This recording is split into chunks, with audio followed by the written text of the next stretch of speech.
This is Rudy Giuliani, and welcome to America's Mayor Live from Palm Beach.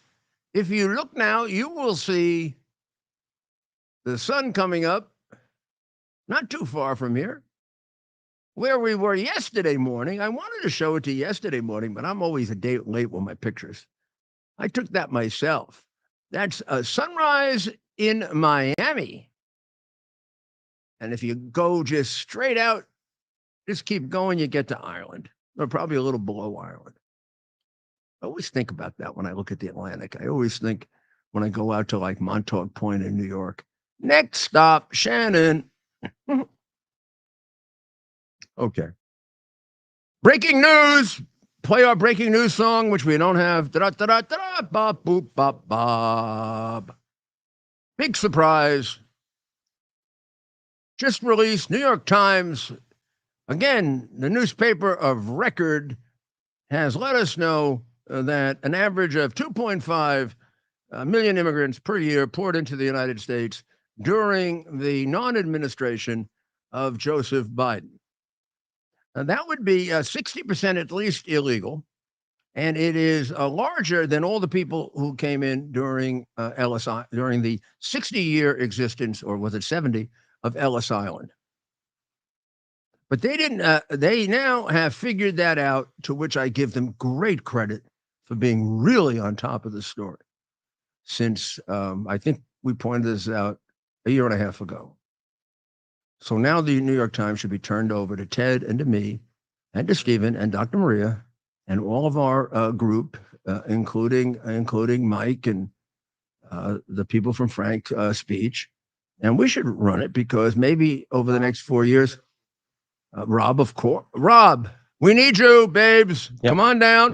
Particularly with we know Rob's listening, so can't forget Rob. I need you to report on and get some pictures of those drones. Oh, yeah, Rob. 180 of which, we're going to show the drones a little later. Maybe we have them. Yeah. But 180 of which have been spotted. What the hell are they? And then you get this drone out in California where the Chinese guy gets arrested for trying to take pictures of an airbase. The Chinese goes after one airbase. Xi Jinping got every airbase in the United States, escorted by Biden's people. And after he got all the pictures, and after Biden called him and said, "Hey, Z, you got good pictures. You like the exposure." Well, he would know what exposure. You like the pictures. Yes. Then he shot down the unmanned drone. No damage to China. Enormous damage to the country of which Joseph Biden is president of. But nobody cared that was one of the great acts of being a traitor. Or was Bagram worse? We'll talk about that later. So Daniel Penny finally was interviewed by Judge Pirro, and he made some interesting observations of a political nature, not political, but that will be of relevance to us politically as we move forward and we vote. We don't want to put people in office that prosecute people like Daniel Penny, because, and here's why, and this is not a Republican Democrat pitch, this is a humanitarian pitch. You don't want to put people in office who prosecute Good Samaritans. So, for example, you wouldn't have wanted to put someone in office who came forward during during Jesus carrying the cross to Calvary, who was the Good Samaritan who wiped his brow and carried his cross for a short period of time. You would not have wanted the Roman police. Now, they stopped him. I don't think they even arrested him. So they're not, they're not as bad as Bragg. We've always thought of from that day on, that's where the term Good Samaritan comes from. And Samaria, the Samaritans were considered outcasts in some ways by the official Jewish community. And when when you talk about the Jewish people and their responsibility with the whole thing, it really was just a few power-hungry people in the Sanhedrin that drove the issue against Christ. Most of the Jewish people, I'm gonna make it. I'm gonna ask my friend Alan to come on some night, who's a much bigger biblical historian than I am. But I think this is right, and all of you biblical historians, please correct me.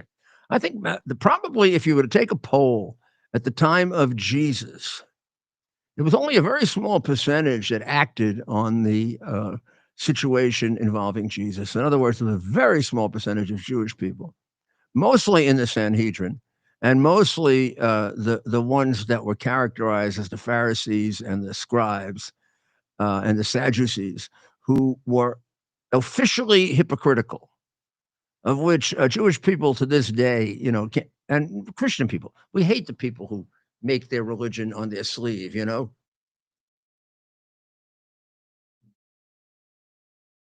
I'm religious. Look at me. I love God more than you. Um, I mean, even during the Bible, Jesus gave the lesson that those who reserve their charity anonymously get more credit for it in heaven. I think what he was saying there, not that you want to reserve it really, because it does encourage other people to do it. So I'm sorry, Jesus, I disagree with you a little on this one. But in any event, as a spiritual matter, you're correct. I mean, a lot of people are doing it just to get credit, not because they love people, and not to get credit in heaven, which is fine, but to get credit on earth. So if you got your credit on earth, you don't get it in heaven. So I would say that he is saying basically that we are being governed by these same kinds of people. This is a very, very intelligent, very wise comment by Mr. Penny, who seems like a very intelligent young man. He did from the very beginning, actually. Obviously, a very heroic young man, a very well brought up young man, and another tragedy to our letting ourselves slip toward communism. And in New York, big time. New York City, sorry, when I say New York City, let me define it because it's degrees of difference. In Manhattan, New York City is no different than a communist dictatorship. It is run by one party, the Democrat Party. They control the judiciary. Let me say that again. They control the judiciary. You are not able to make a free and fair decision as a member of the New York Supreme Court in Manhattan because the party leader will screw you until you die if you do. Been that way for most of the last 150 years. So if you think I'm wrong, you're wrong, or you're dishonest. In the other counties, it's almost as bad, exception Staten Island. It's a two-party county. And it's a product of endless one-party rule, like Chicago. 60 years of a Democratic mayor, and every weekend is Vietnam, and nobody does anything about it. The schools, I don't know. Are they even worth looking at anymore in Chicago? Not in New York. But everybody keeps voting Democrat. It's probably one of the main reasons I moved out of New York. I didn't see any hope left. Not when they elected Adams. And Adams is not that bad, but he's bad. They're not going to take New York to any place good.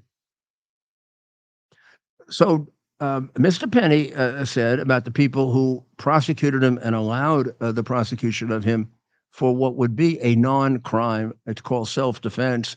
Oh, even more than that, the defense of other people. Their egos are just too big to admit that they're wrong. And they can't reverse what they've done because that's a political suicide for them, I guess. He did point out that he was shocked when he came back to New York after his time in the Marines as to how far the city subway system had deteriorated. Adams, you keep telling us it's improved. Now, you want Trump to pardon you or whatever the hell you want, and you're kissing his backside really bad. It looks really bad what you're doing. But in any event, I haven't disagreed with you completely. I think a lot of your objectives are correct. You don't have the balls to do it.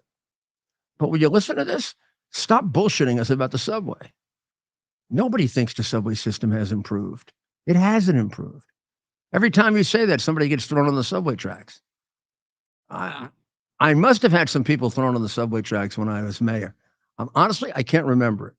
I do remember getting articles in national magazines saying the subway system was the safest it had been in 50 years. Ever get one of those?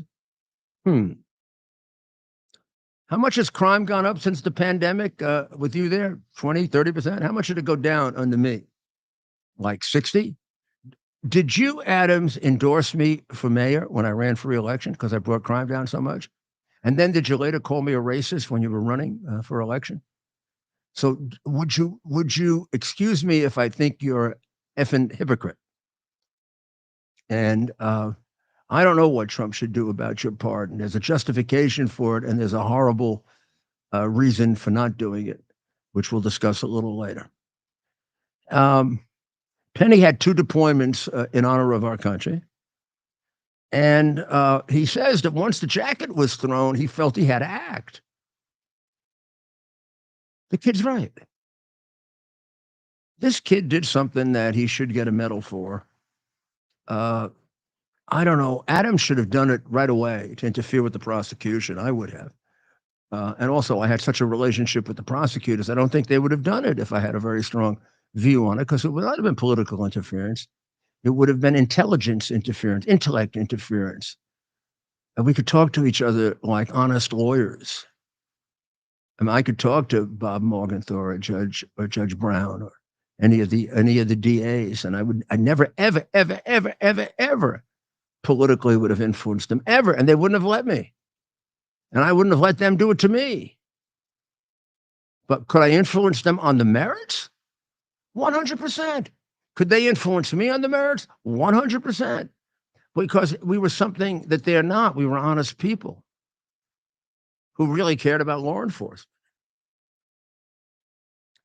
Now, here's the weird thing. Daniel Penny, and particularly now with the acquittal, is just he's sort of a hero of our era. This crazy, absolute maniac murderer, Mangione, is the hero. We got to look at that real carefully and figure out, why is that happening? Why is that guy that killed a CEO of an insurance company for no justifiable reason other than his depravity, his own depravity? Why is he being embraced by these people who say, insurance companies deny claims, insurance companies denied my claim, insurance companies, life is unfair,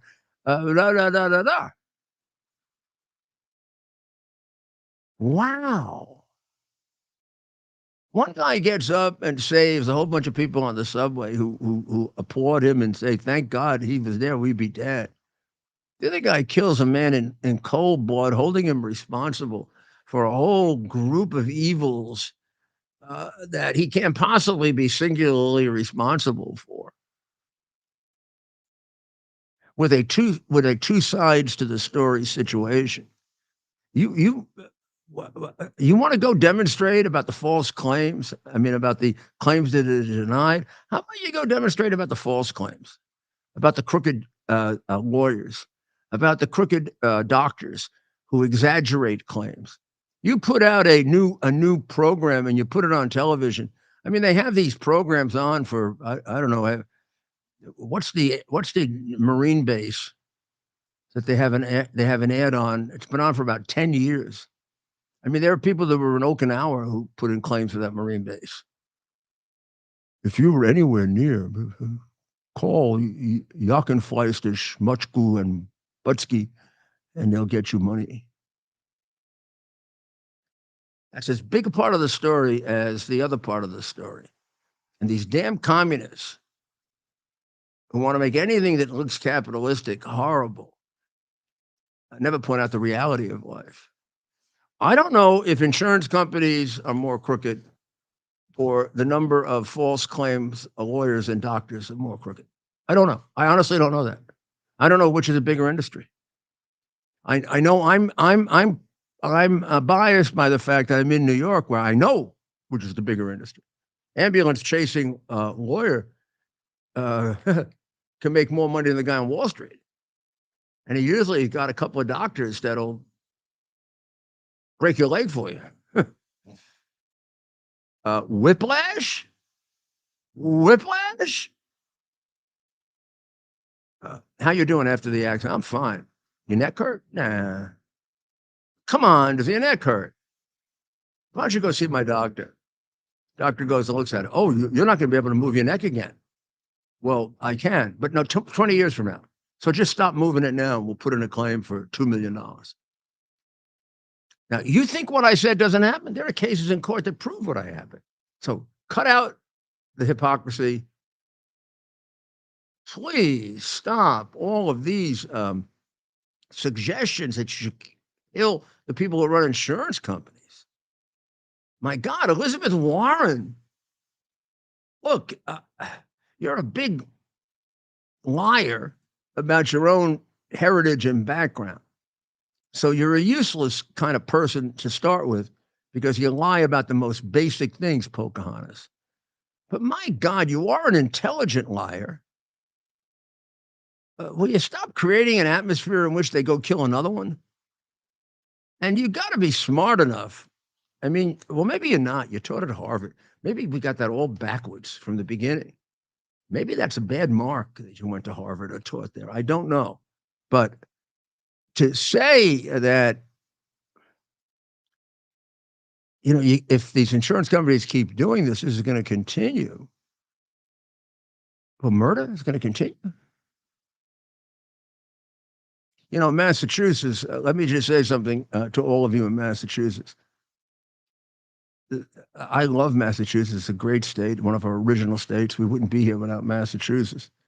Will you grow up and get rid of these absolutely idiotic morons that you sent to Washington? Where the hell did you find Pocahontas? Huh? She doesn't have a good idea about anything. A University of Pennsylvania professor, just to not let Harvard feel alone, is proud of Mr. Mangione. He's a self-described socialist professor, which would be the right description for Warren and the old besotted old man and some of the others. Her name is Julia Alexieva. Not bad Russian pronunciation. Julia Alexieva. I did not practice it before. She's an assistant professor of English. But catch this one. Cinema and media studies at the Ivy League school, or at the once, I don't know, Ivy League just means what they have on the, at the once, at the once productive school that has now become a joke.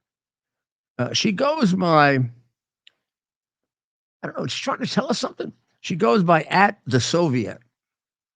You want to look her up, it's at the Soviette, try to get cute, at the Soviet. Good. Oh, so you're a communist. Good. And she has a TikTok video sponsored by Red China saying, do you hear the people sing from Les Miserables playing while she talks about, have never been prouder to be a professor at the University of Pennsylvania. She's a socialist and she's an ardent anti-fascist. Oh, that's really good. She's a socialist, but she's not a fascist. 6 of one and 2 dozen of the other. The icon we all need and deserve. And she is celebrating a human life being destroyed, which tells you all you need to know about Soviets, socialists, and fascists. Then we have T-shirts made out to this murderer. Look at that. Can you see that, guys? T-shirts made out to this murderer. There you go. Deny, defend, depose. They're dying. They're trying real hard to get another one killed, aren't they? Um, Senator Elizabeth Warren's words were, let me quote her because I don't want to be, there should be a warning to everyone in the healthcare system. What, that I'm going to get killed? If you push people hard enough, they start to take matters in their own hands in ways that will ultimately be a threat to everyone. What is she, some kind of a gangster? I thought she was just a phony, lying Pocahontas with stupid socialist ideas. But sounds like she's worse than that. She even when she does her retake on it, she even encourages murder. Violence is never the answer. Stop. But people can only be pushed too far. Why don't you vote them all out of office, Massachusetts? What the hell is wrong with you? And I feel perfectly capable of saying that, not feeling like I'm better than you, because I was a citizen in New York for most of my life. And look what we do. We put 7, 8, 9, 10,000 criminals out on the street to beat the shit and to kill our people.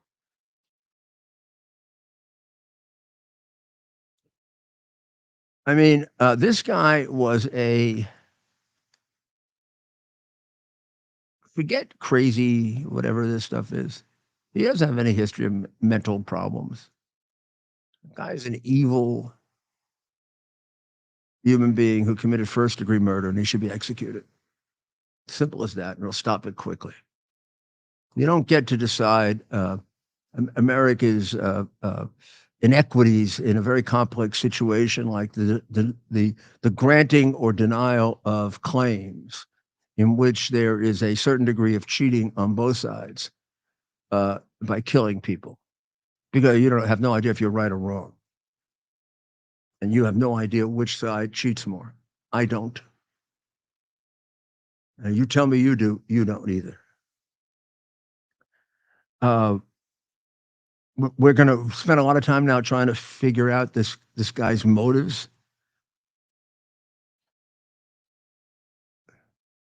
I mean, his motives are that he seems to be part of a little sick group, right? They want to kill these executives and people in insurance companies. That's what it sounds like. And execution would be good because it'd scare the hell out of them and they wouldn't do it again.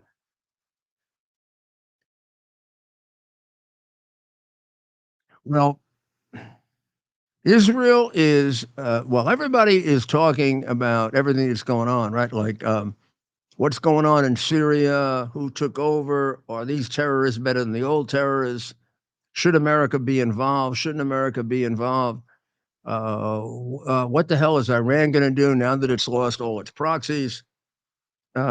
As America and the world discuss, the useless group in the world discuss, Israel's pounding the shit out of Syria. They are taking away as much of their military capacity as possible on the very wise theory that it could go from bad to worse or it could go from bad to bad. And the Sunni terrorists may be almost as bad as the Shiite or Assad terrorists, as happened in Afghanistan, but we weren't wise enough to figure that out, nor was Russia. So nor were we with Afghanistan when we left $85 billion worth of lethal weaponry around. Now, Bibi showing what a leader does who is both loyal to his country, which Biden was not, and at the same time had common sense. He's doing the best that he can to leave Syria with no weapons.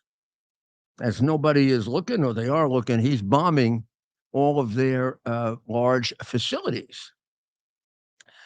Israel, for example, hit the naval facilities at Al Baya port and Takia port, and they took out 15 Syrian naval ships. Syria can't have a really big navy. 15's got to be a pretty good hit. Hey, Bibi, take them all out while they were all bullshitting, okay? He agrees with me. That's The guy who owns that dog is a big Zionist, like me. He's a Zionist dog. He just said yes. You hear him? You don't think dogs are smart? First of all, the standard with Biden, not even worth it. I wouldn't even put, whatever the dumb breeds are, I wouldn't even put them up. Biden dropped another $20 billion on his co-criminal Zelensky before he's going. I wonder if he's going to make a trip to Ukraine this time, like when he left the vice presidency for the last 4 or 5 days, and give away the fact that he has secret accounts over there. And I wonder if, once we get rid of Ray, if Cash, the first thing he does is visit the woman who has been telling the FBI for 4 years that she can give you those accounts. And all she wants is witness protection. And you don't have to make the deal with her if she's lying. You got an absolute test on it before you have to put up anything. Maybe we'll find out that Biden stole even more money. Maybe we could take it under the RICO Act. Maybe they don't have to live out their last part of their life, in unbelievable splendor. I would not suggest they have to do it the way they're trying to do it to me. I wouldn't be that mean. But I mean, some of those ill-gotten gains should be returned. Huh? You know what he was trying to do, this sneaky little crook, Biden? Ted, he was trying to get another appointment to the NLRB that Trump would be stuck with for 4 years. Sneaky. So that we could give the country away to unions. Without any recognition of the fact the American people don't want unions anymore. Now, I put aside government unions, but I have a real problem legally and logically and philosophically with government unions. But private unions, I mean, they're down to like 7%, 8%. Nobody wants to give them the dues because they don't do anything, because they're a bunch of crooks. But Biden wanted to keep National Labor Relations Board Chair Lauren McFerrin, whose term expires next week. They wanted to keep her on for another 2,000 years. So Manchin and Sinema voted against it. And they couldn't get a majority. So stuff it, you crook. And who knows what kind of deal Biden makes for stuff like that? What do you think he does? I don't know. I don't want to accuse that poor person of being involved in it. But anything Biden is near, you got to figure corruption. It's like it's been that way since he was a little S-bag senator from Delaware, when he was 29 years old and grabbing the crumbs off the floor. I mean, he's really what one would call a lowlife. Yeah. A true embarrassment to the presidency. So shall we take a short break? And we'll be right back.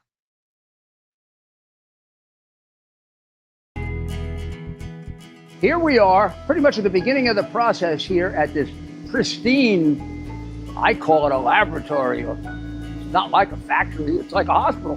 This is the beginning of the process for roasting. Deep grain, very good quality. Most people don't use this quality. We deal with small farmers because they like to know who we're dealing with. They give us the highest quality, all organic, non-GMO. You should know all Arabica beans, no Robusto, all Arabica. They're going to go into the roaster, and it'll get roasted for about 20 minutes or so.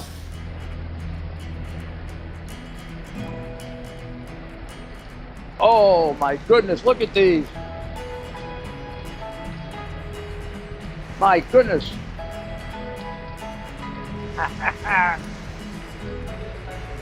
You're going to want to specially order these.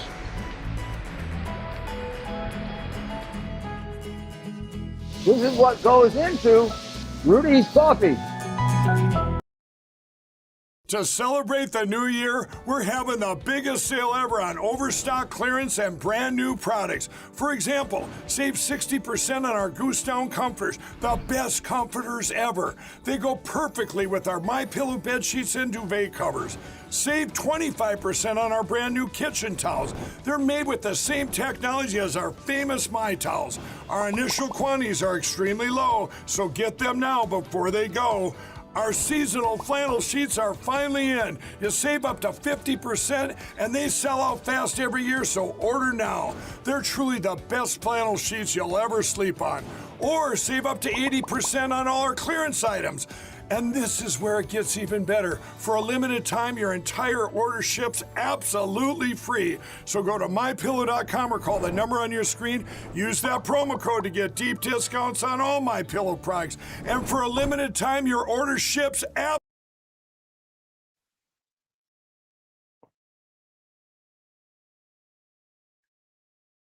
This is coffee. This is Rudy coffee.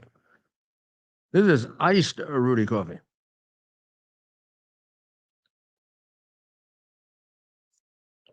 Superb. Wow. You don't really drink the iced, so the fact that you're drinking it now, that says something about this product. It's very different. I mean, I could take it as a substitute for Diet Coke or Pepsi. So, how do they get it, Ted? That's right. Go to rudy.coffee. Rudy.coffee. And get there, go there today and be sure to get it. It makes a great gift. These bags are definitely collector's items. And you'll make someone real happy in your life. Just go to rudy.coffee and get all the information you need right there on the different flavors, the decaf, the bold, the morning blend. And we know you'll really, really make somebody happy if you're buying it for someone else and, of course, for yourself. So that's rudy.coffee, rudy.coffee. Well, we're back. And first thing I wanted to do is just tell you and warn you, because you won't hear this anywhere else. Inflation is back up again because Biden's going to leave Trump with an economy that's inflated. Now, it's inflated over a 4-year period, quite a bit. There are estimates, oh my goodness, I guess the minimum is your dollar is worth 20% less, maximum 35% less. Without any question, you spend a lot more for everything. And it's back, pushing 3% now. So Trump has got a job ahead of him. They artificially reduced it for a bit during the election, but election's over, truth prevails. Like the New York Times today finally telling us we've had a record group of illegals coming in. Pretty soon they may admit that there were a lot more criminals among them than in the prior group of immigrants. They keep saying the illegal immigrants don't commit as many crimes as the as Americans. That's all based on studies 10, 20 years ago, when that was probably true. This is a very, very different group of immigrants. This is a group of immigrants that comes in with a border that's completely unvetted, with a border in which we advertise, come over, don't worry, with advertisements all over the world as to the criminals who are successful in coming over, which just encourages other criminals to come over, with the unbelievable success of Tren de Aragua, establishing himself as a major organized crime group within 2.5 years. Should be really, I mean, I think once they get out of office, the Biden crime family will probably try to make an alliance with them. So now we're starting to see even the liars admit the truth. The University of Texas, which shocks the hell out of me, and the United Nations has begun a course in how to teach influencers how to handle misinformation. Nearly 10,000 people from 170 plus countries have enrolled so far. That makes me extremely concerned. First of all, misinformation is really your excuse for censoring other people. Misinformation is what you decide is the truth, and then anybody else saying it is canceled. So, well, I mean, obviously, the world was flat with misinformation. That's the famous one from a long time ago. And people went to jail and were hung and beheaded and killed for that. But how about the vaccine works? No, it doesn't. People are getting COVID. The vaccine works. You're fired. That's Joe Biden. That's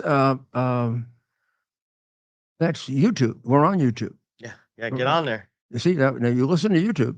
I was thrown off YouTube twice for telling the truth. YouTube never restored me to where I was before, and they still screw me.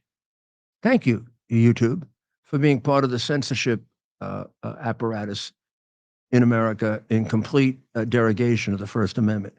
You know you are. Maybe you'll take me off again, but go F yourself, because I'm in favor of free speech and I'm against you. And you threw a lot of people off for things where it now turns out you were lying and they were telling the truth. What are you going to do to compensate them? Anything? The vaccine was never a vaccine. Big lie. Vaccines cure. Well, the first thing we found out about it was when the first objection to the vaccine was it wasn't properly tested. All vaccines go to 2 or 3 years of tests because they're inherently dangerous and they can develop side effects of a very serious nature 2 and 3 years later. So everybody took this one blind, possibly worth it if presented honestly the way Trump was doing. Trump said, take it or don't take it. It's up to you. But here's what it can do, or what I think it can do, or what I'm being told it can do. Oh, they went much further than that. They started in with, you're killing other people if you don't take the vaccine. You're a walking murderer. You're thrown off the police department. You won't be able to teach. God almighty, you won't be able to, we won't allow you to reproduce. Who knows what else they would do to you? The Democrat, communist, Stalinist shits that did this. And the Googles, Poogles, Skoogles, and what's that network that I'm on right now? YouTube.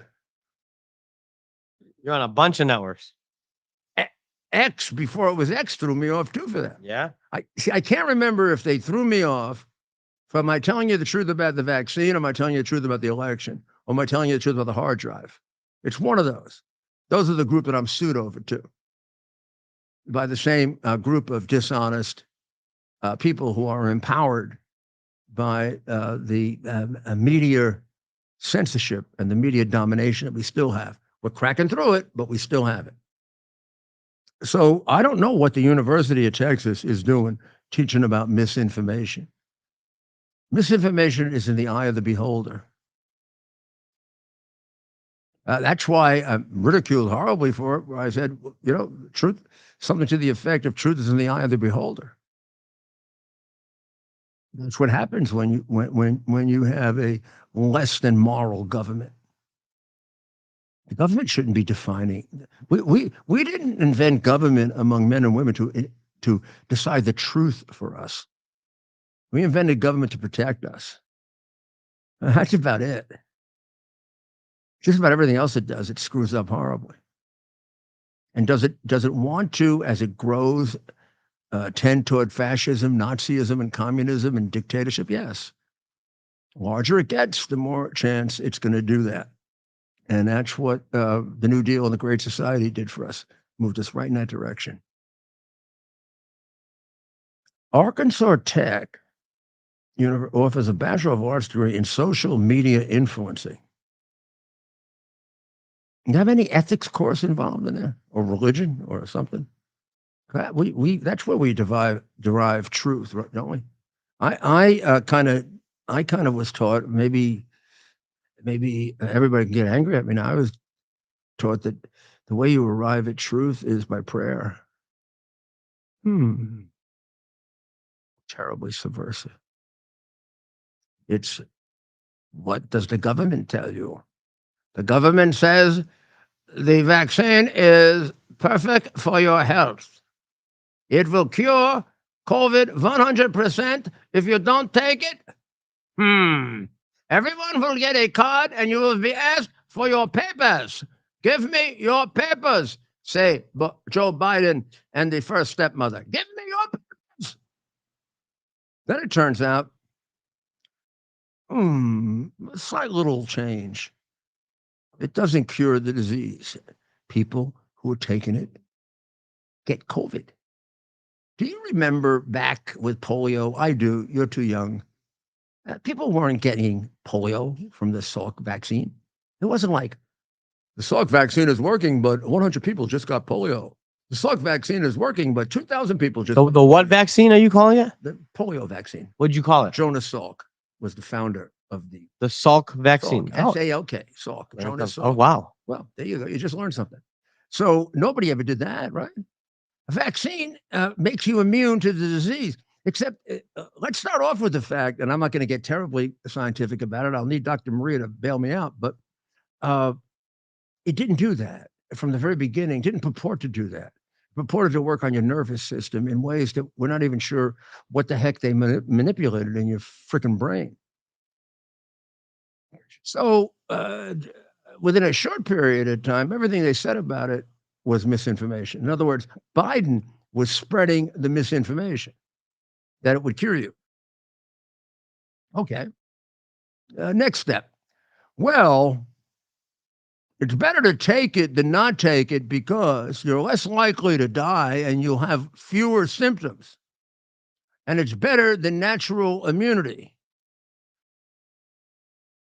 Now, that one I just, without even checking with Dr. Maria and the doctors, I didn't buy that one. This is where I exercise what I call my inherent common sense. I said, natural immunity seems awfully powerful to me, and it's been around for a lot longer than vaccines. And I think I'll stick with the natural immunity over the make-believe vaccine. For weeks and months, and they just derided me. And my son, when he didn't take the vaccine, had to run for governor by being put in a cage. I put him in a cage while he was, look at that debate. He was terrific, by the way. But he wouldn't take a vaccine because he didn't believe it was safe.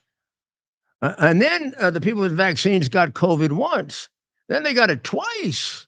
And then they took boosters. Meanwhile, trillions are coming into the medical industrial complex, the one that is trying to destroy Robert F. Kennedy Jr. Cha-ching, cha-ching, cha-ching, cha-ching. Oh, yeah, one more booster. That's 2 trillion. Yeah, let's try a third booster. After a while, you're going to go for injections every week. Oh, I'll be free of COVID. I'm sorry, I've got my Tuesday appointment for my injection. You get a call. There's no more room to inject you. You're a bunch of holes.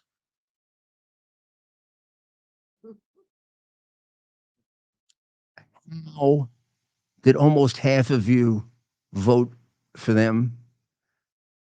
Again, to my fellow New Yorkers, particularly in Manhattan,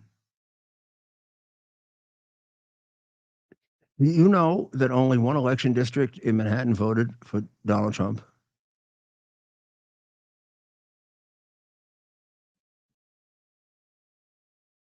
I'm almost embarrassed that you voted for me. Oh, you must have changed. Your parents had to be a hell of a lot smarter than you were. Wow.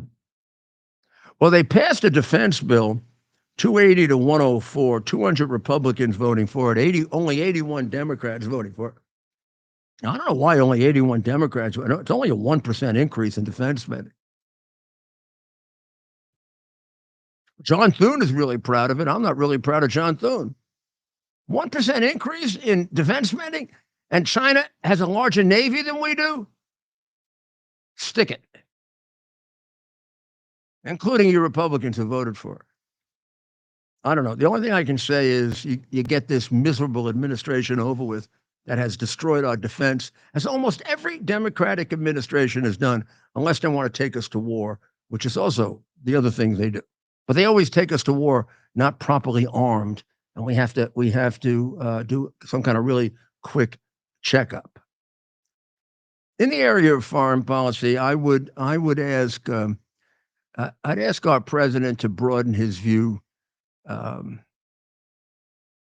think it is broadened because he tends to speak in absolutes when and he sounds like an isolationist. And of course, he and J.D. Vance are being criticized for that. I don't believe that he is. I think he is very cautious about U.S. involvement because we've made so many mistakes. But it is just a simple fact that to protect America, we cannot be uninvolved in the world because the world presents threats to us of massive proportions. And I'm using the thing that I do best, which is Greek logic. So let's make believe we don't know much about foreign policy except a few basic facts. We're a big country. We're a country that people envy. We're a country that one major power that is trying to become as big as us wants to destroy and take over from. There are others that are allied with them in that pursuit. And not the whole world has good motives for us. Therefore, do we hide in our American, what used to be bubble? Or do we, in a prudent way, engage with the rest of the world? Not become suckers. Trump can sure make sure of that. But do we become isolationists? Like we're involved in nothing. We don't. We're going to stay out of. We're going to stay out of. We're going to stay out of. Sometimes the mere fact that we're going to get involved in something ends it. Handled by a careful, prudent leader, not a Democrat jackass. So I'd rather see rather than isolationism or complete involvement, cautious, prudent, America first intervention. Here's the question: is it in America's interest? And how much is it in America's interest? And if it's completely in America's interest, and it's a lot in America's interest, then you're damn right we're involved. And if it isn't, we're not. If it's somewhere in the middle, we're somewhere in the middle. That is Rudy Giuliani's wisdom on foreign policy, which I will expound on over the next couple of weeks. But you'll find out that that's the thing I know most about. Very strange, but no, I mean, you've always been my passion, but a lot of people don't believe it. But I can see their mistakes. And in this swing to intervention, isolation, like in almost everything else the Greeks taught us, moderation is the key. Yes, it really has very little to do with the national interests of the United States. It's a very sympathetic situation. It's a very heartbreaking situation. It's a terrible situation. But it really doesn't affect the United States that much. Then we basically stay out and help as volunteers. On the other hand, if it really has to do with the safety of our country, like, for example, Russia, China, whatever, putting missiles in Cuba, you're damn right we're involved. And you can get those freaking missiles out of there, or there ain't going to be a Russia and a China. Got it? I probably learned that from once being a supporter of John Kennedy and then being an absolutely unabashed admirer of Ronald Reagan. And I think I would study a lot Ronald Reagan's peace through strength. You don't get peace through, we're not involved. You don't get peace through, we're always involved. You do get peace through, we're selectively involved and we'll decide. And that scares the shit out of them because that makes sense. And any country that makes sense with the power that we have will dominate the world. So there's something, oh, I'm sorry, Ted, you wanted to ask something about that. Should we take a break? Well, yes, let's take a break, but I'm just thinking, Mayor, if we, with the blessing of our friend, the incoming ambassador to Greece, I'd love if you did some sort of walking history lesson tour on location. I have it. In We Greece. should conduct The show. a Plato dialogue right in the forum. I think we might know some Now, folks I'm that can help us make that here- happen. here- Wow. Yeah. Here in Palm Beach, Write that about a half a mile walking distance from where I'm sitting, is a little reproduction of the Greek Forum, where people go and talk. Did you know that? Where? Oh, as you're headed toward Worth Avenue. So if you would go, let me see, if you go in that direction, Yeah, one, you got to show me. two, you have to go that way and that way. And it's beautiful. I'm telling you, It's set up the way it's that they. if I can remember, we'll go there tomorrow. We'll take a picture of it. We'll show you tomorrow night. Let's do that. Okay. I'm going to see if we can get Trump to go there and conduct like a question and answer period. Wouldn't that be? Yes, absolutely. We're going to go find out if the Athenian Forum is still there. I'm not even sure it's still there. I hope it is. The Athenian Forum is still there, and we'll take one of the dialogues, like on ethics or on government or on morality or whatever, and we'll try to stick to it as much as possible, but modernize it and get a few participants who can play the different parts. That'll be fun. Socrates, as I can recall, never wrote anything. Everything we know about Socrates, we know about Plato, who essentially was his scribe.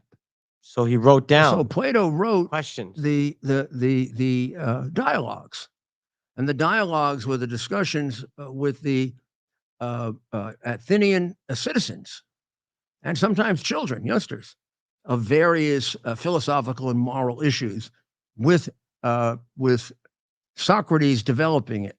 And it is the basic method for teaching in law school, the Socratic method.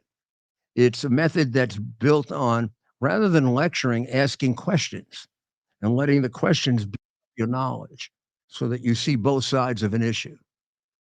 Of course, Socrates became so powerful that the Athenians had him commit forced suicide. He put hemlock in his ear to kill himself because he was so dangerous. Because even in Athens, which we say was the first democracy, the people in government didn't like democracy, just like Biden didn't. At the time. Yeah. And they killed their most brilliant, well, I don't know if he was their most brilliant philosopher, but their seminal philosopher. I mean, no one knows where Socrates ends and Plato begins. Wait, really? Within the right? Plato wrote about him. He doesn't make the distinction. Plato does not have, Socrates doesn't have his own original. He's described through Plato's dialogues. So and he is he's the main proponent in the dialogues, giving the wisdom. There's no question he taught, because there are other materials talking about Socrates, the teacher, and about his history. But exactly how much Plato puts his own philosophy into Socrates and how much is Socrates is another matter. Then we get to Aristotle, who's a completely independent philosopher who is not completely Platonic or Socratic, develops his own method of philosophy, which, if you want to really start to make it modern, has a great influence on St. Thomas Aquinas in the 10th century and a great influence on the teaching and theology of the Roman Catholic Church. And Aristotle is, of course, the student of Plato, who is the student of Socrates. 100%. And Thomas Aquinas was a student of both of those 1,000 years later. Wow. And probably their most prominent student. So whether you think of it theologically, that's interesting. Or you think of so you take it out of religion, Thomas Aquinas is, would be one of the great revivers of Greek theology, of Greek philosophy, not just Greek theology. That makes and as you said, so much of our culture today is shaped and born out of the philosophy of the of those three. If it weren't for Thomas Aquinas, the wisdom of Socrates, Plato, and Aristotle might well have been confined to the Orthodox Church, which is a beautiful and wonderful church, but it's not worldwide. But Thomas Aquinas took that wisdom and brought it over to all of Western civilization. And that's why I always say the bedrocks of Western civilization are the Greeks and the Jews. And I just want everyone just to be clear here. The mayor is, this is all coming from his head and his brain. I have a computer screen in front of me. So as I'm talking about, I'm making myself sound much more cultured and smart than I am. But the mayor this is coming right out of his head. Everything you're saying. Yeah, that's why I can't sleep at night. Well, sleeping's boring. I think you find it very boring, right? I actually You have a zest for life. We don't want to be sleeping. Sleeping's boring. Well. You're sleeping Since I took the Bioptimizer. And of course, I'm not kidding you. I'm not. Sometimes I only take 2 a day. I don't get lazy. I do this with all medicines of all different kinds, and it's really okay. I'm stupid, but if I take 4 a day, I feel much better than if I just take 2. And if I forget, I don't feel well. So I'll forget for a day, and then I'll take all I got to do right away to feel better, right quick, is take all 4. So the last week, I've been very, very disciplined. Now, here's something that you all might not be that interested in, but it's a great lesson of what happens when communists and liberals and silly people in New York vote Democrat. Let me vote for the Democrat judge. Let me not notice that nobody's running against him, which means we're a dictatorship.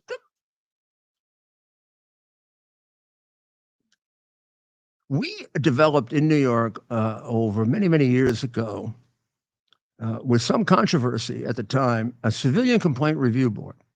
The Civilian Complaint Review Board reviews the propriety or impropriety of police action when they make an arrest.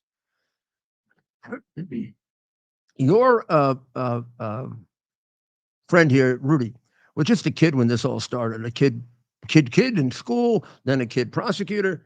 And I always had the same concern about it and learned it really well when I became a prosecutor and dealt with hundreds and hundreds of criminals of all different kinds. And at the lower levels in the U.S. Attorney's Office, you deal with the lower levels of criminals.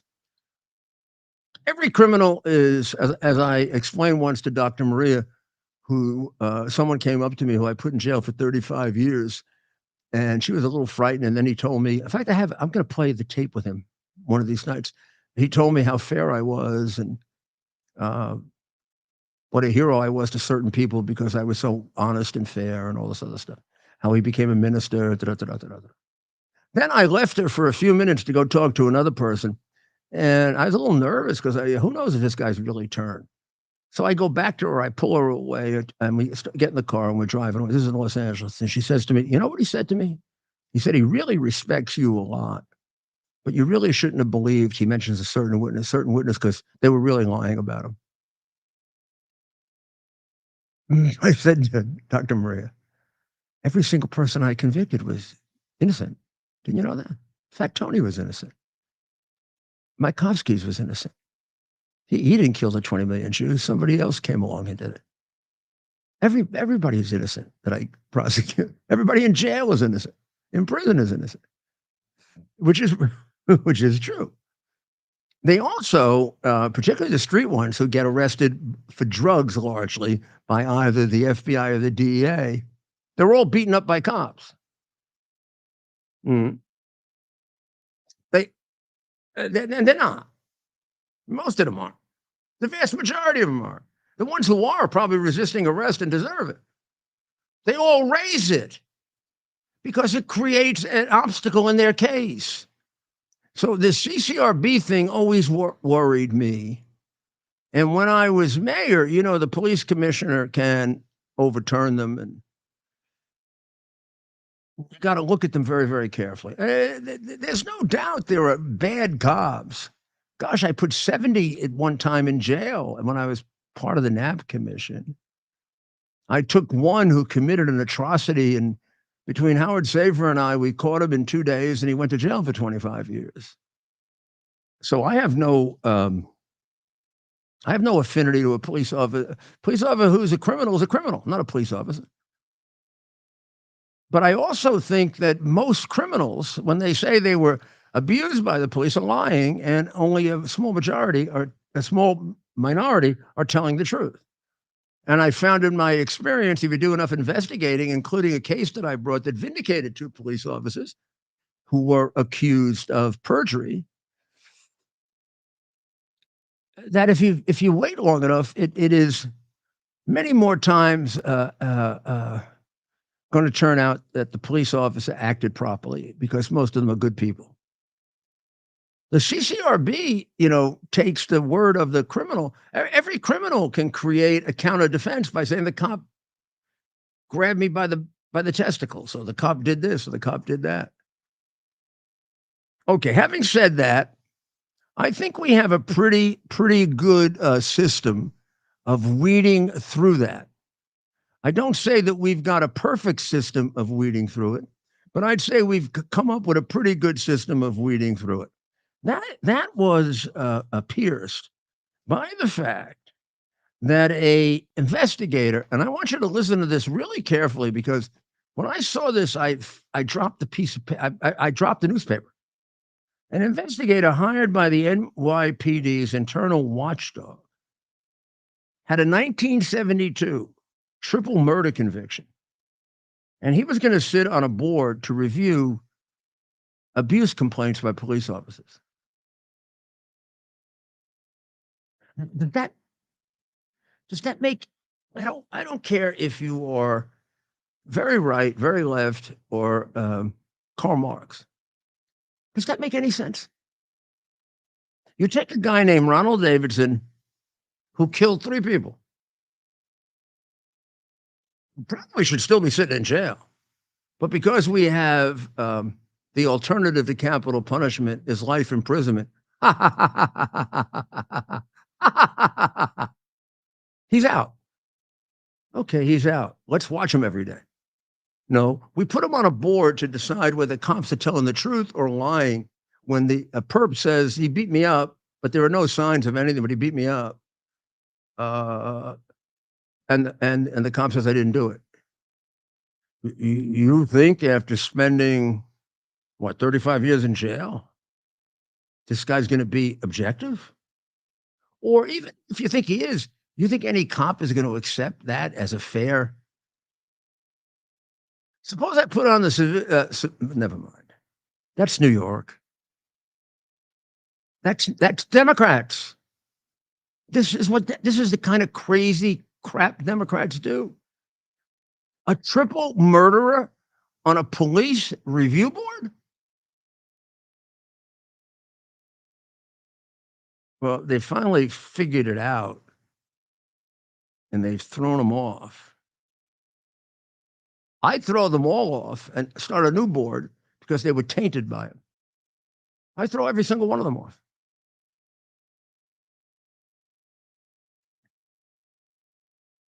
Been against it from the beginning.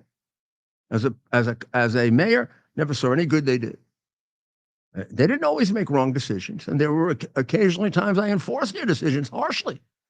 But I had a review of myself. I didn't trust them as far as I could throw them, being fair to my cops.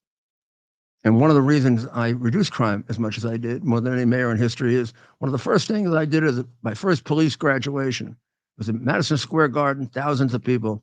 I said, you now have a mayor that supports you. Basically, I don't give a damn about the political criticism. Doesn't matter. Arnie Burns, father of Douglas Burns, who you see on Newsmax, told me to govern as a one-term mayor, and who knows, I might be a 2-term mayor, and even more importantly, I might be a good mayor. Thank you, Arnie. You're not with us anymore. And by the way, listen to Douglas Burns on Newsmax. He is the best legal analyst by far on all of those shows. And he looks just like his dad, who was my campaign chairman. And I get a very warm feeling every time I see him. I watch it. He's on in the morning law.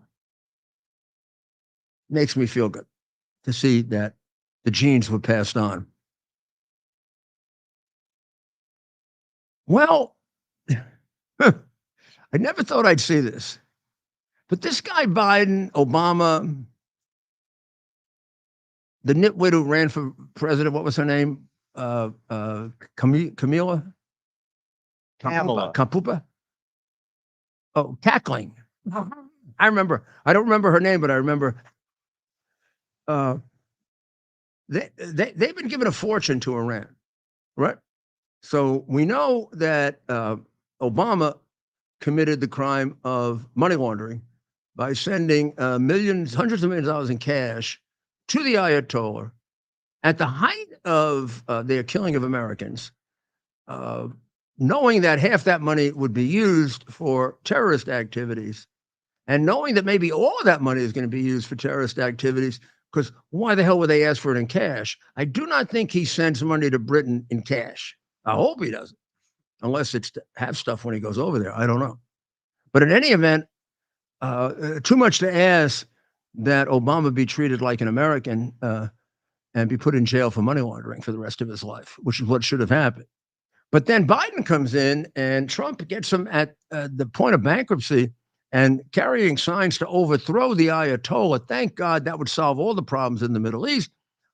And the traitor, Biden, pumps $100 billion into their economy through direct money and through releasing sanctions and giving them back their money. No, not their money. Money that was taken for them because they chop people's heads off. The money that's taken from them because they act like animals. Money that they shouldn't get because if they get it, they're going to continue to act like animals on a larger scale. But he pumps $100 billion of that and revives them as a great economic power. Except if you take a good look at the internal situation in Iran, you'd be very, very surprised. And we'll have Ali Razor on again to explain it to you because he gets to see it just about every day. People in Iran are very poor. You'd think they'd be very rich, all that money going in. Hey, Hezbollah, Hamas, the Houthis, and the recently deposed Syrian government get at least half of that money. That what I'm telling you is not even disputable. Even Obama's crooked CIA would have told him that. And when the Iranians say, let's change the transfer into cash, I want you to use your mind, which is not nearly as great as Prince Obama or mine. I mean, he was brilliant. He was the only guy to be head of the Harvard Law Review without writing an article, because everybody could look at him and know he was brilliant. He told them he was, and didn't have to write an article. And he had a communist write his Tales of My Father or Dreams of My Father. Oh, yeah. Bullshit of My Father. Yeah, that was what it really was. The reality is the whole book is this. I've had a very difficult life. I'm half black, I'm half white. I don't know what I am. Hey, jerk, you're half black and you're half white, like Roy Campanella. He became an all-star catcher. He didn't get all screwed up by it like you did. So, Britain, France, and Germany are now saying, maybe we should impose the sanctions on Iran because they violated our agreement with them and they're becoming nuclear. Maybe we should, you think maybe we should do that, little pansies. Yeah, we should do that. They're telling us what to do. Why do you think they're doing that? I'm going to take a break, and when we come back, you're going to tell me. Okay? Are you ready for some action? Why France, England, and Germany say, well, what should we do? What should we do? We'll come back. Are you ready for some action? I'm ready for action. Get the Elite TV plan only through the portal, 218 channels, and it's only $69.95 a month, Wow. including your free portal. That's cheaper than everyone else. Your favorite sports, movies, news, even daytime dramas. We're talking about ESPN, OAN, Newsmax, channels you can't get anymore in certain areas. Compared to the competition, this is a way better deal. Endless selection. Not to mention all the free music channels. There's over 700 premium and classic movies all ready to go. Wow. Plus, they got catch-up TV that allows you to go back and watch what you've missed or want to watch again. Cut your cable in half and get twice as much for free. Way more channels for half the cost. After the first year, the subscription then drops to $57.95 monthly, where you change or upgrade anytime. Go to QUXNow.com and get yours today. Use promo code RUDY. Act fast. To celebrate the new year, we're having the biggest sale ever on overstock clearance and brand new products. For example, save 60% on our Goose Down comforters, the best comforters ever. They go perfectly with our MyPillow bed sheets and duvet covers. Save 25% on our brand new kitchen towels. They're made with the same technology as our famous My Towels. Our initial quantities are extremely low, so get them now before they go. Our seasonal flannel sheets are finally in. You save up to 50% and they sell out fast every year, so order now. They're truly the best flannel sheets you'll ever sleep on. Or save up to 80% on all our clearance items. And this is where it gets even better. For a limited time, your entire order ships absolutely free. So go to mypillow.com or call the number on your screen. Use that promo code to get deep discounts on all MyPillow products. And for a limited time, your order ships I know France the best. Well, we're back with America's Mayor Live. And we have with us Pauline Palladino, who is often on the show. And I was saying, you know, she came a little late, and I was going to say, well, let's do a special spot for her tomorrow or the next night, or tomorrow or Monday. Well, she won't be with us. Where are you going, Pauline? I'm traveling back home to New York. Well, I consider Florida my home now, but yeah, I'm flying back home to see family before the holidays, and then going to Europe for a few weeks. So tell us your trip to Europe, because it sounded interesting the way you're doing it. Yeah, so I'm flying to London for a layover, then spending 5 days in Copenhagen. Then I take the train to Malmo, Sweden, to see the Christmas markets all over. Yeah, then I see the castles and the snow, the cliffs, the beautiful scenery, and then make our way to Germany. The cities are Hanover, Hamburg, and Berlin, and then flying to Dublin and spending New Year's in Scotland. Oh, you're going to be gone for a while. Yeah, Wow. I'm so excited. Fabulous. Now, is this a group or is this your own It's actually sort of put together thing? Yeah, so it's actually put together with my friend Ingrid. She's in law school. You met her. She goes to Vanderbilt. Oh, yeah, sure. Yeah, so we're gonna go together. It's a funny story, and I'm happy I'm here to tell you because I met her, the girl I'm traveling with, at the New York Young Republicans Club when you were speaking for your son. So it's such a funny that I'm telling it on the show now. Well, yeah, if you don't mind, stay in touch with us and call us a little bit from there. Definitely. Maybe you can come on and do a little, you know. I'd love to. Copenhagen has that beautiful statue, right? Yeah. Of the mermaid. Yeah, I think so. Yeah, yeah. I have a picture in front of that statue that I'll show you when you come on. That got a lot of press. That would be actually super interesting to do. So, because my friend and I, we've been in the political sphere for a while now. So to talk about the Europeans, about their stance and get their opinion would be really cool. And then tell you guys about it on the show. So when you get to Scotland, how long are you going to be in Scotland? 5 days. Should go to the Trump golf course. I know. I'd love to. I'd love to. You know, that's beautiful. That's the one where I was the one time I didn't trust him when he said it's better than any golf course in Scotland. And I thought, oh yeah, right. Then I went to it. It is better than any golf course in Scotland. It's gorgeous. The best of the best. Mine. It's on the Irish Sea coast. No, it's on the English Channel. That must be beautiful. It's on the English Channel, right on the channel. It has all these burns that protect it from the sea, but you can see oh my gosh, it's gorgeous. I'll show pictures of it. Also, you have to go to St. Andrews. Yeah, I'd love where the to. university is, and the old, of course, for golfers, that's the origination of golf. The old course Yeah. is there, but it's also St. Andrew's University, where the future king and queen of England met. Yeah.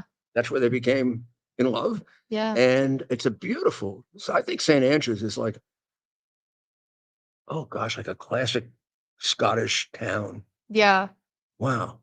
I know. I'm so excited to see all like the posh restaurants too. Everybody always talks about it here, so I'm very excited to Then you venture can there. get up to the Midlands where they make the best scotch in the world. Yeah, it's Oh, it's notorious. Scotch tasting. I should. No, just go for it. They'll show you.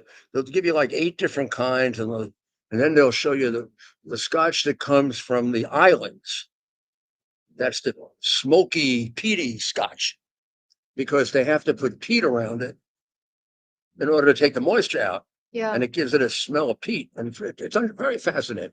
And then, of course, all the battles in Scotland. Yeah. One place the Roman Empire couldn't conquer. Yeah. A lot of people think they couldn't conquer Britain. Not true. There was a big Roman occupation of Britain. They couldn't conquer Scotland. Yeah, that's another reason I'm really excited to go to Europe. Knowing that our country is entering safer hands is really reassuring. No, you feel safer going there. Yeah. Hey, somebody takes you, he'll get you back. Yeah, exactly. I won't be a hostage. We'll make sure. Yeah, that's Make sure they get Paulina back. And who's going with you? My friend Ingrid. Ingrid, who we've had here. Ingrid, write them down. We'll make sure they get. Oh, yeah, no, Thank they you, know guys. how to reach me. If not, we'll send Bernie. Yeah, yeah. Yeah, I have a feeling she'd rather see Bernie than Ted in that sort of situation. Me too. But Paulina, a great friend of the show. Yeah, I she's gonna love it. she watches daily. She's always texting me, even when she's not here. Great suggestions. Suggestions, points, comments, and we've met some other great people through her. And she wants to take us. I don't want to call it horseback riding, but she wants to take us out to the stables. Yeah. Wellington. You guys That's should like the When you horse come capital back- of the world. Yeah. Paulina When you trains come among the back, best in the Paulina, world. We'll go to the stables, and we'll take some. We'll also take some pictures, and I'll show people that can actually ride a horse. So we're gonna have a European correspondent. It sounds like for a little bit. Yeah. Yeah. Most definitely. So tell me the countries again. So London, Denmark, Sweden, Germany, Ireland, and Scotland. How'd you miss Italy?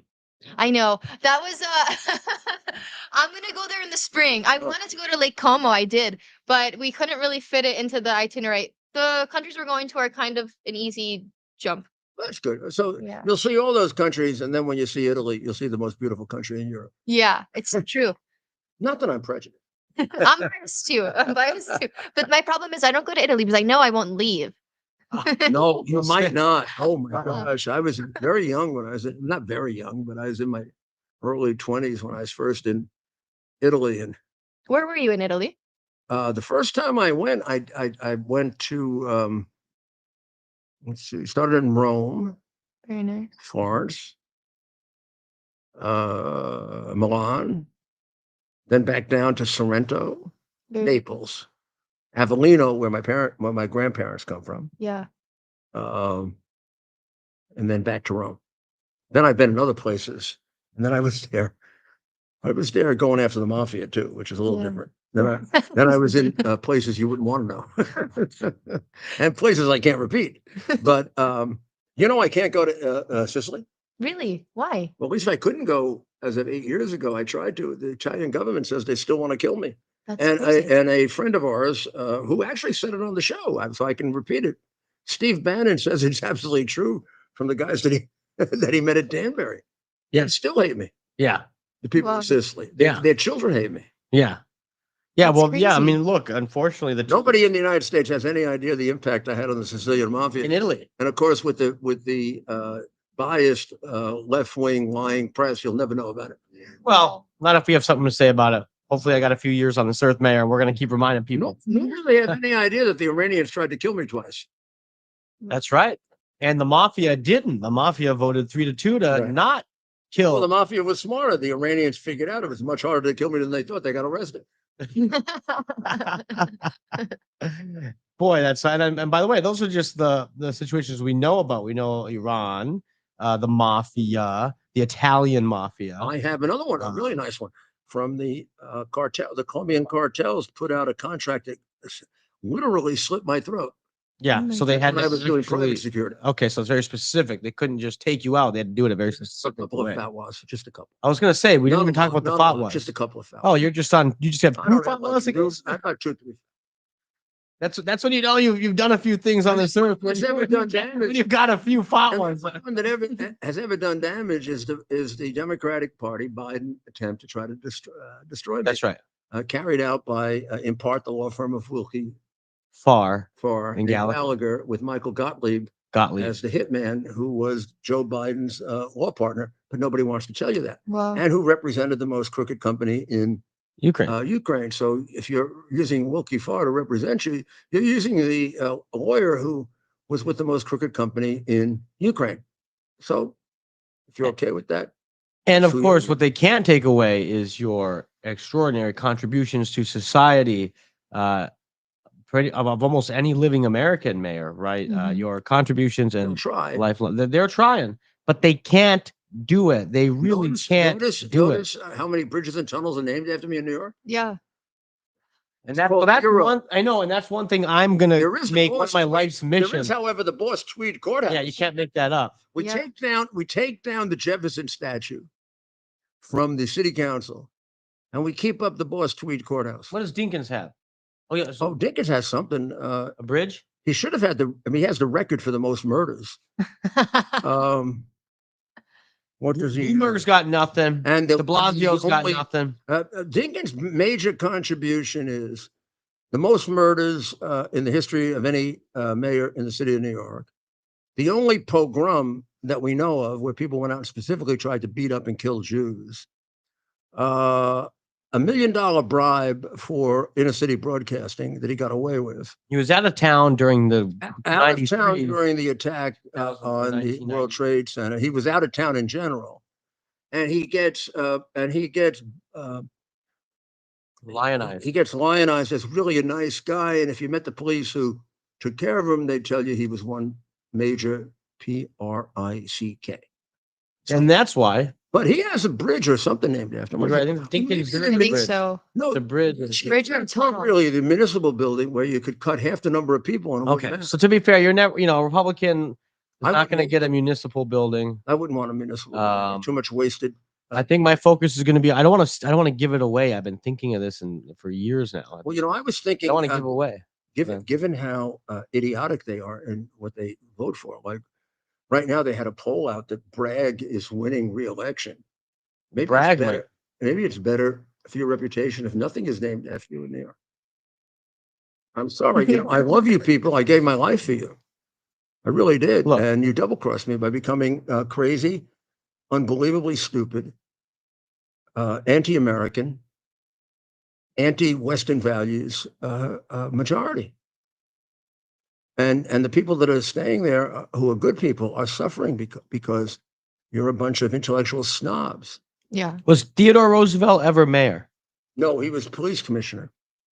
He was police commissioner at a time when it didn't mean quite what it means now. There was a commission that ran the police department, and he was the chairman of the commission, which made him police commissioner. And then there was the chief of the department.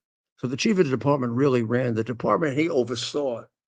We eventually changed that, so the police commissioner became effectively the police chief, even though he's a civilian. So I don't know if we predated the Defense Department or they predated us, but we began the civilian control of the police. So the chief officer in the police department is a civilian. So the police commissioner is a civilian. If he's a police officer, he has to resign. You never see the police commissioner of New York in uniform.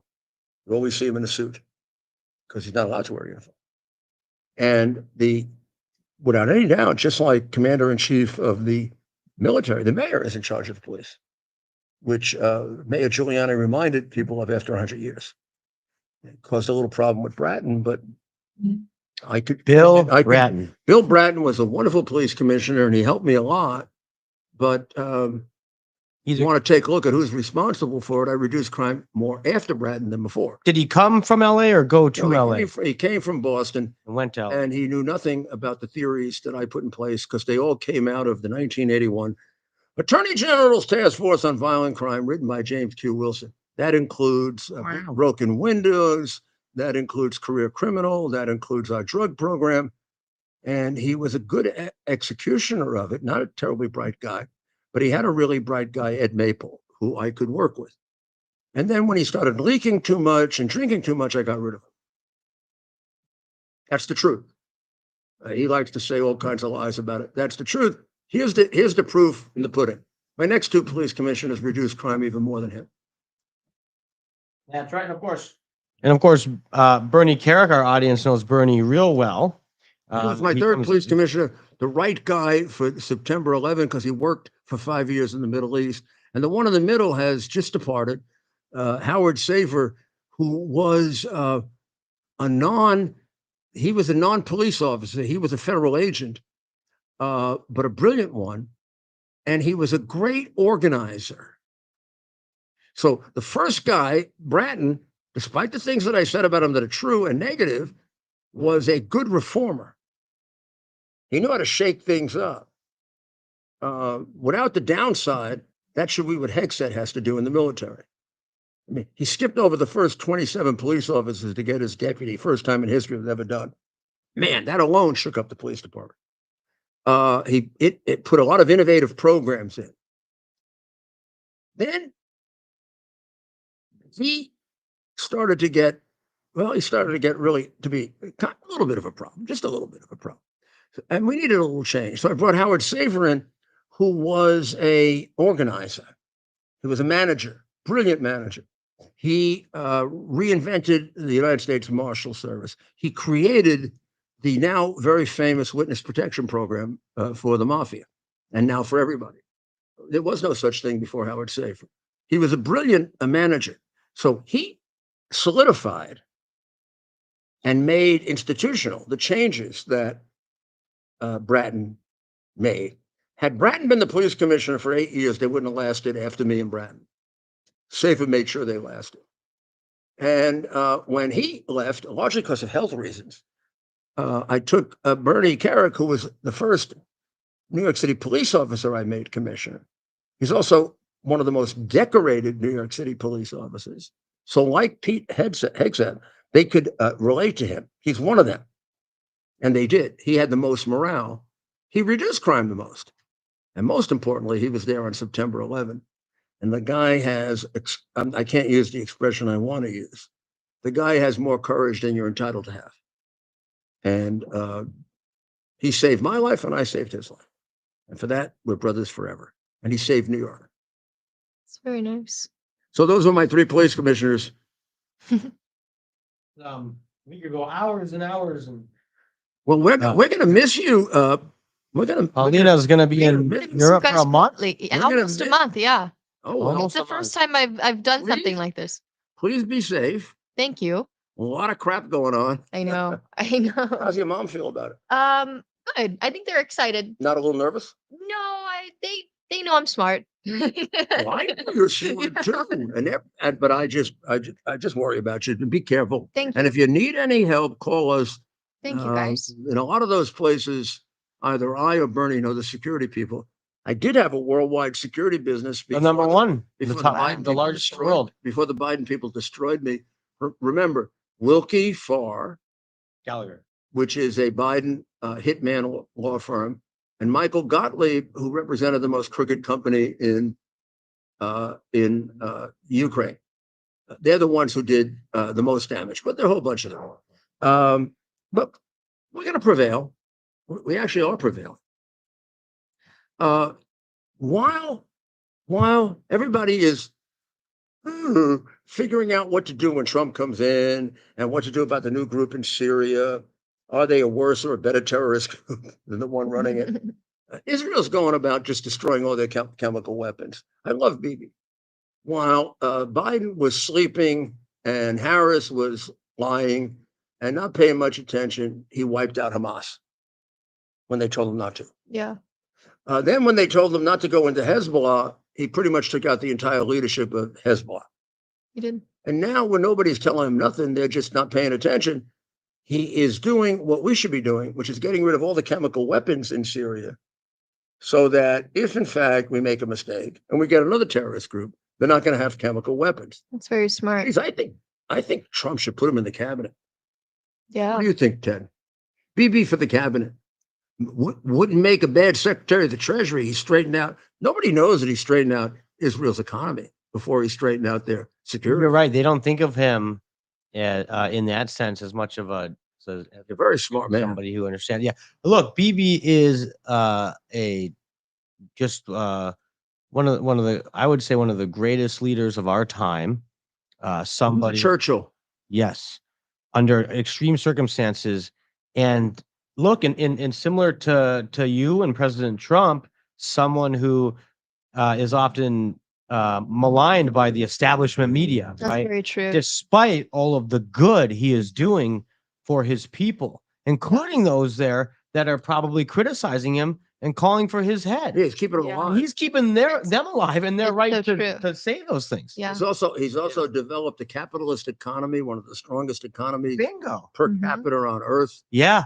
Israel was not a very rich country.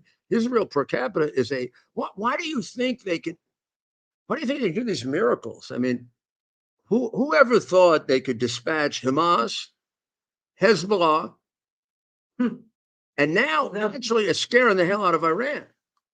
Iran is looking at this and saying, Jesus, we better get nuclear because we can't take on Israel. Well, before they become nuclear, how about we get rid of the reign of terror, Mr. President-elect? That's right. Stop this. If you want to say we're not for regime change, I'm okay with it if you want to say it. If you really believe it, then you'll never have peace in the Middle East. Sorry.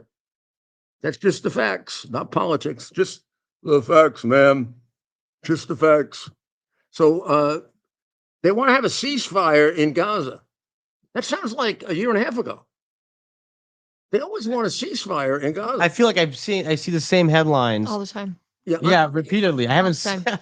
I love how Biden took credit for the fall of Assad. Oh, he had which only occurred because of Israel beating the living daylights out of Hezbollah, which he was against. Yes, absolutely, 100%. And I have a feeling a lot of these different parties over there, they were rushing to get this done under Biden because they know that with President Trump, America, and even the people who overthrew Assad, who are a Sunni terrorist group. They're Sunni, and anti-American. They said this is our best opportunity. Exactly, because that jackass isn't going to take.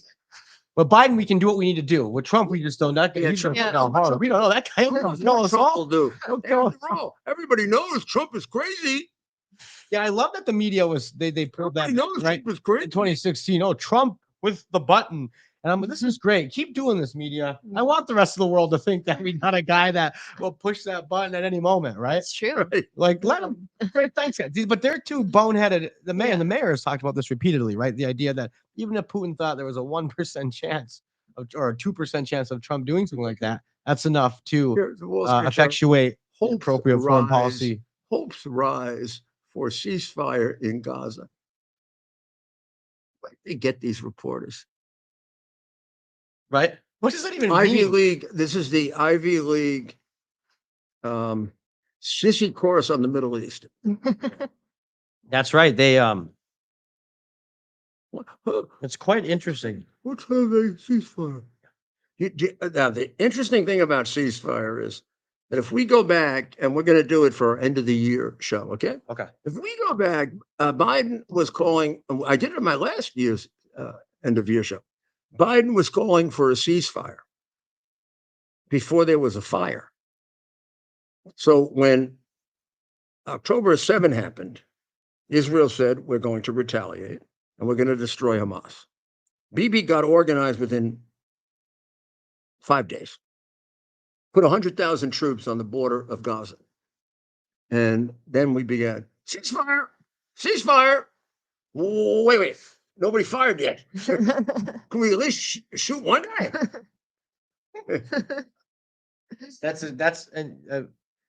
We laugh, but that's absolutely so he's how all told he's given Israel $14 billion, and he just recently gave another $8. He released another $8 billion to Iran. And altogether, he's gone before that well over 100 billion to Iran. He's given probably about 34 billion through the UN, which of course is a Hamas organization, about triple the amount to Palestine that he's given to Israel. So what side is he on? The money counts, right? Do you think he'll send pallets of cash before he gets sworn out to Iran? Yeah, I'm getting nervous here. What's What do you- Joe up to here in the final days? Well, I think he went to. Actually, yeah, he won't. It won't be Joe. What are the people who are controlling Joe up to? Right? Joe doesn't know. I guys checked out. They took him to Angola to make a deal. No doubt about it. Yeah. For gold. No deal. No, I'm telling you. No Angola- doubt about it. A corrupt deal. It's exactly what he did when he left the vice presidency. He went to Ukraine like a lot of times at the You're end. the there. vice president of the United States, right? You're closing out your office. You got to make sure that your classified papers are left behind and not put in the hands of your traitorous son, Yeah. the completely degenerate partner of the spy chief of China, Hunter Biden. You don't pay any attention to that. They all get into the hands of your son. You go off to Ukraine for 4 of the last 5 days. How come? What are you doing in Ukraine? Everywhere in the world, this guy could be. I know what he was doing in Ukraine. Ukraine? He was solidifying the offshore bank accounts, which the FBI never investigated, deliberately avoided investigating, which is why Chris Wray should go to hell. Also, Kamala in her final days as vice president, she's in enormous debt. I mean, she has to be doing something to benefit herself too. We Don't you gotta think? keep our eye on these people. Yeah. These people are not in it for the right reasons. They didn't get into politics or public service for the same reasons you did, Mayor Giuliani, That's so or true. President Trump did. You're interested in it, or Stephen, or you Well, are. appreciate you saying that. Means a lot. But this is why we need people. Gosh, I'll take Democrats. I don't care who. You get into it with a sincere desire to help the United States and a willingness to examine critically your philosophy and thinking. You can be a Democrat or Republican. You're going to be fine. Mhm. It's when you get into it for all kinds of anti-American philosophies, emotional disturbances, problems in your personality. I mean, Joe Biden was a psychotic before he started in politics. I mean, when you think about it, he got tossed out of the 1988 presidential election with the comment from the liberal reporters, "Thank God we caught him now. He might be president someday." Well, we got him as president someday. I don't know what happened to the Democratic Party. I don't even think it's Clinton. I mean, Clinton's problems were more moral. Mhm. They weren't patriotic. Clinton is a patriotic American. He loves America. Hillary, I don't know about Hillary. Hillary had too much training as a communist. I'm not sure. But it's Obama who really put us down the road headed to the devil. Mhm. And all the things about him that I rejected originally from the right wingers, I thought they were crazy, and they're all true. Yeah. He was trained by communists. His book was written by a communist. His thinking is communistic. It is. He hates America. He never said anything good about us, and his wife hates us even more. And Well, he also didn't he go to Columbia? Obama went to Columbia, right? yeah, but we don't have any record of anything Ah. at Columbia. Nor the Harvard editor of the Harvard Law Review is a very prestigious position in among law students. I don't know. The number one at Harvard or the head of the Law Review is probably the most distinguished law school graduate in the country. Let's say 20 years ago. From time immemorial, the head of the Harvard Law Review or the head of the Columbia Law Review or the head of the NYU or any law review is elected by the law review members based on articles they write in their second year that are so distinguished. There's not a single scrap of evidence that Obama wrote a single word when he was on the Harvard Law Review. The only person we can think of on the Harvard Law Review that never wrote anything. And nobody in a million years believes that he wrote his book. They believe it was written by that communist police killer, whose name I can't remember, at the University of Chicago. I'll think of it. Oh, the pastor? No, the pastor. God damn America. God bless America. It's God damn America. Michelle was clapping because America was doing all sorts of terrible things then. Because America didn't do anything right until they elected her husband. So she would have been very enthusiastic about goddamn America because that was the period we were doing everything wrong, like winning the Second World War, freeing the slaves, passing the Civil Rights Act. Right? Right. It's How about taking more people out of poverty than anybody in history? I mean, well, Paulina, we hate to say goodbye to you for a while. I know. We're going to wish you a Merry Christmas and a Happy New Year. Yes, Merry Christmas. We're gonna leave with you. We're gonna leave on you a great a burden of guilt that you have to call us. Yes, definitely. I'll give you live And give us updates reports. about Europe. Give us reports from Each city. various parts of Europe. yeah. Very secretly or carefully, without endangering yourself, take a look at what the anti-Semitism is like. Yeah, I'll note Because those that. places are all reputed to have a heavy amount of anti-Semitism. Yeah. Just stay safe though. No, you don't have to. You don't have to. Just ask around. That's all. Yeah. No. We know she's got a good head on her shoulders. I'm not concerned. Paul, But I want to say it. she's the best. She really you. is. We love Paulina. We just care Love you about her. guys.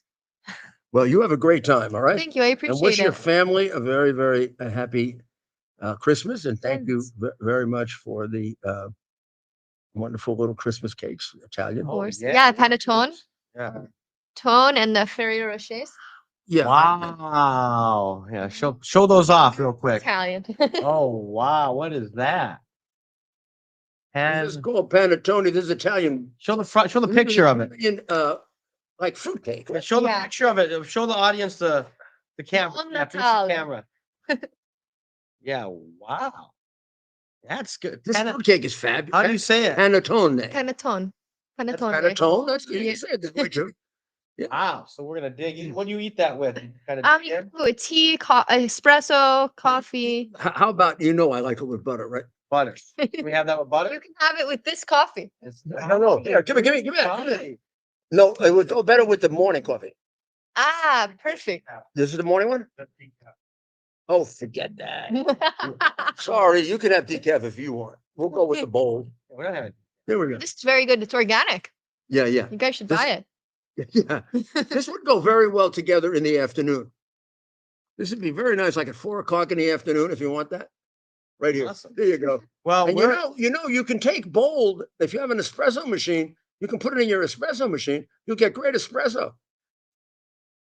Espresso is not espresso is not really particularly special beans. It's the way you brew it. Yeah. So this is It's a slow drip. fabulous. Mhm. This is a fabulous. These are all Arabica, So cool. all pure, no chemicals, perfectly safe, very healthy, and going up in price. Yeah, and I see on the back it says donations go to veterans Yes, and yes. first yes. aid responders. It's very You're helping on brand. our boys and girls who need help.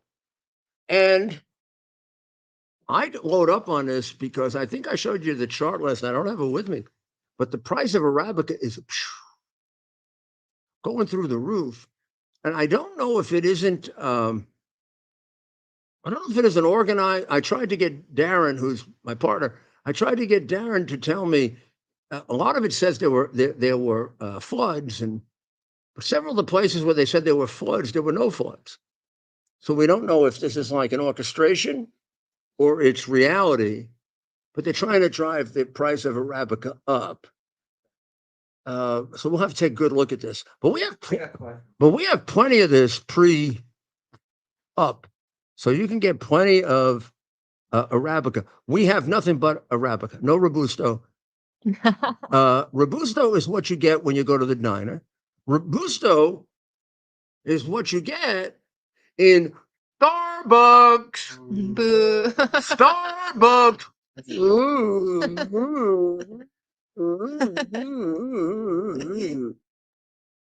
I never liked Starbucks right from the beginning. Panettone, little cake, little chocolate. Where will you be on Christmas? In Germany. a very traditional Christmas. Yeah. Where they originally did Silent Night. That was Silent Night was written by a German immigrant. Yeah. Well, he was in Germany and he brought it to Pennsylvania, and then it was translated into English. Oh, I didn't know that. I always thought. Of course, that's also where the Bach Christmas Oratorio was written by the greatest composer in the history of the world, Johann Sebastian Bach. We'll play a little of the Christmas Oratorio. And we should. Everybody likes Handel's Messiah at Christmas. Handel's Messiah is an Easter piece. Yeah. It's about the resurrection, really. Has a beautiful first part about the birth. But the really great piece of Western music on Christmas is the Christmas Oratorio. And it was done by Bach when Johann was the Kapellmeister in Munich, one of the German cities. And he had to write a cantata for each of the days of Christmas. So he always did that. He wrote, then he decided to do one organized one. So he does one for day after Christmas, the Epiphany, not the Epiphany is later out, the Nativity. He has like six of them, and they're gorgeous. We're playing one. What are you playing? Bach's cantata?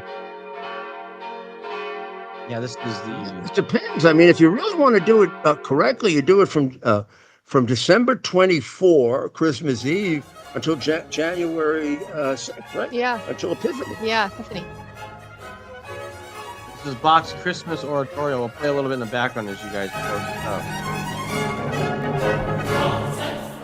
That's the beginning. Oh my gosh, I know this beginning so well. This is Bach. What is this? This Christmas Oratorio. This was played in the churches of Germany. This would probably be oratorio. This would be the day before Christmas Eve. Oh, this is for Christmas Eve. Now it is accompanied by a text, which is the biblical text, and then commentary. So there you have the first, and then you have an aria, one song by a soprano or woman. Then you might have a duet, gospel, and then you might have just a recitation where someone in almost like Gregorian chants out biblical and tells you, in the time of Caesar Augustus, he held against an war called home. You'll have that spoken, but not spoken, kind of chanted, and then there'll be commentary, the chorales and the arias and the duets, commentary on Jesus' meanings.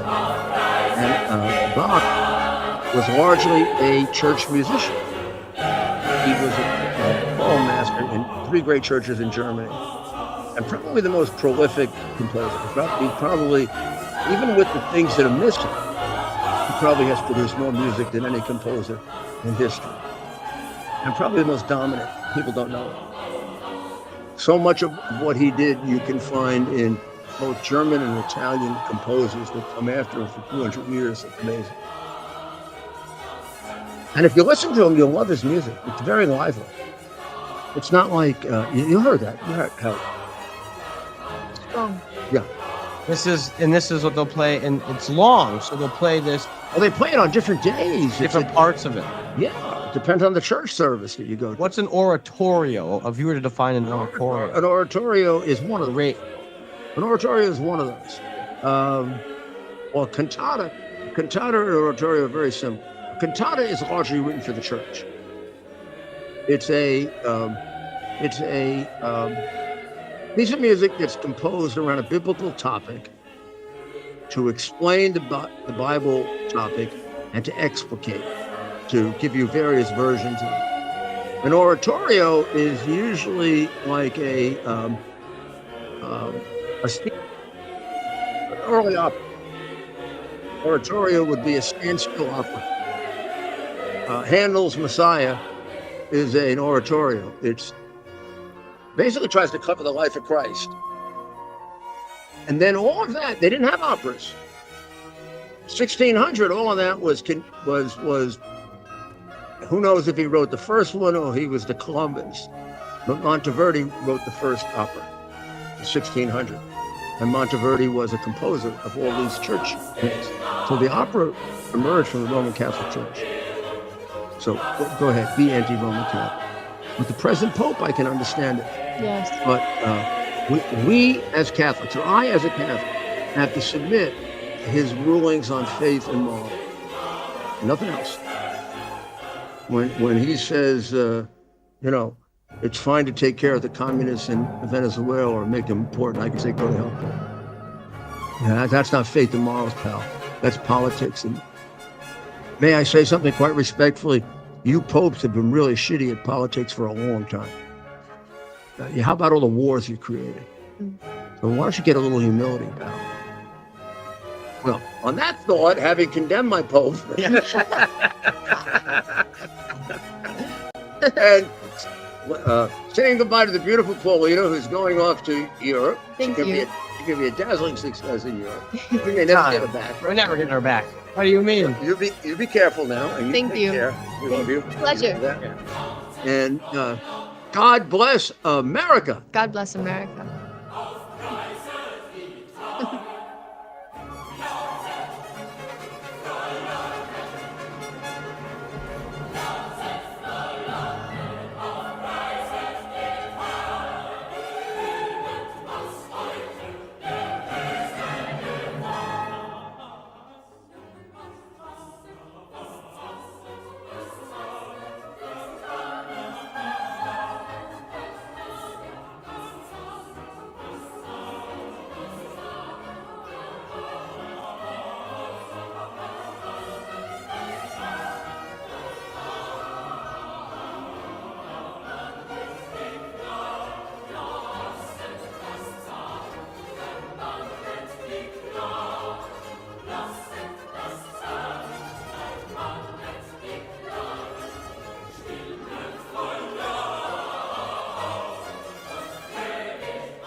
It's our purpose to bring to bear the principle of common sense and rational discussion to the issues of our day. America was created at a time of great turmoil, tremendous disagreements, anger, hatred. It was a book written in 1776 that guided much of the discipline of thinking that brought to us the discovery of our freedoms, of our God-given freedoms. It was Thomas Paine's Common Sense, written in 1776, one of the first American bestsellers, in which Thomas Paine explained, by rational principles, the reason why these small colonies felt the necessity to separate from the Kingdom of Great Britain and the King of England. He explained their inherent desire for liberty, for freedom, freedom of religion, freedom of speech, the ability to select the people who govern them. And he explained it in ways that were understandable to all the people, not just the elite. Because the desire for freedom is universal. The desire for freedom adheres in the human mind, and it is part of the human soul. This is exactly the time we should consult our history. Look at what we've done in the past and see if we can't use it to help us now. We understand that our founders created the greatest country in the history of the world, the greatest democracy, the freest country, a country that has taken more people out of poverty than any country ever. All of us are so fortunate to be Americans. But a great deal of the reason for America's constant ability to self-improve is because we're able to reason, we're able to talk, we're able to analyze,